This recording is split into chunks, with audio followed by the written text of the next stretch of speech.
हम बात करेंगे गोवर्धन पर्वत उठाते हुए कृष्ण। तो इसमें ये दिखाया है कि ये कृष्ण है और इन्होंने जब वो गोवर्धन पर्वत उठाया था, ये उस टाइम का चित्रण है। तो ऐसा बताया जाता है कि हरिवंश पुराण के इस चित्र के अलग अलग पृष्ठ विभिन्न संग्रहालयों में संरक्षित है। मतलब ये पुराणों में से एक है कि हरिवंश पुराण के अलग अलग पृष्ठ कई संग्रहालयों में यानी म्यूजियमों में संरक्षित है। मिस्कीन द्वारा बनाया गया था 1585 से 1519 तक में, ये बीच का टाइम पीरियड है जब ये बनाया गया। ये आर्ट मिस्कीन के द्वारा, मिस्कीन जैसा कि अकबर के टाइम में ही फेमस आर्टिस्ट था, तो इस आर्ट फॉर्म को अकबर के टाइम में बनाया गया है। ये आर्ट फॉर्म भी मिस्कीन ने बनाई थी और ये आर्ट फॉर्म भी मिस्कीन ने ही बनाई है। और ये चित्र metropolitan museum of art, New York, संयुक्त राज्य अमेरिका में संरक्षित है।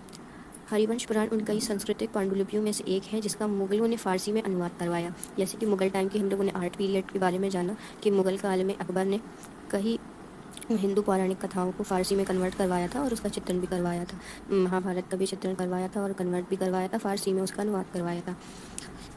भगवान कृष्ण पर आधारित इस ग्रंथ की फ़ारसी भाषा में अनुवाद की जिम्मेदारी अकबर ने दरबार के एक कुलीन विद्वान बदायूं को सौंपी थी। यानी इसको फ़ारसी में अनुवाद करने की जिम्मेदारी बदायूं को सौंपी थी। अब आगे है, ये जानना दिलचस्प होगा कि अकबर के दरबार में एक और प्रसिद्ध विद्वान अबुल फजल के विपरीत बदायूं ने अपने कट्टर धार्मिक विचारों के लिए जाना जाता था।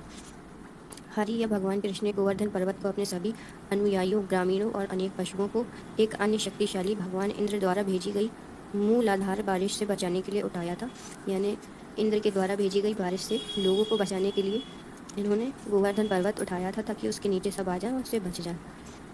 भेजी गई मूसलाधार बारिश से बचाने के लिए उठाया था। हरि उस पर्वत को एक विशाल छतरी की तरह उपयोग करते हैं ताकि पूरा गांव उसके नीचे शरण ले सके।